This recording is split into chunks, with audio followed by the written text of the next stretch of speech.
નમસ્કાર દર્શક મિત્રો, વૈભવદ્રષ્ટિ સમાચારમાં આપનું હાર્દિક સ્વાગત છે। પાવી જેતપુરનું નારું બેસી જતા છોટાઉદેપુર જિલ્લા કલેક્ટર ગાર્ગી જૈને લીધી પાવી જેતપુરની મુલાકાત।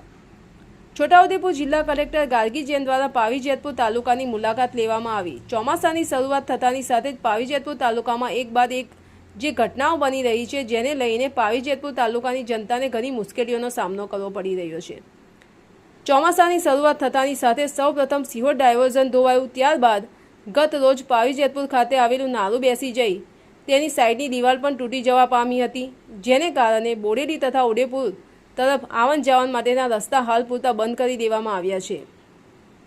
આ અનુસંધાને આજ રોજ છોટાઉદેપુર જિલ્લા કલેક્ટર દ્વારા પાવી જેતપુર ખાતે જ્યાં નારું બેસી જઈ દિવાલ તૂટી જવા પામી છે તે સ્થળે રૂબરૂ મુલાકાત લઈ તેની સમીક્ષા કરવામાં આવી।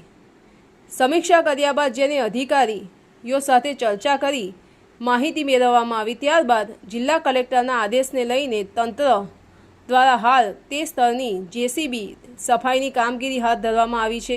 ત્યારબાદ તેની સમારકામની કામગીરી કરવામાં આવશે એવું મળતી માહિતી અનુસાર જાણવા મળ્યું છે। ધન્યવાદ।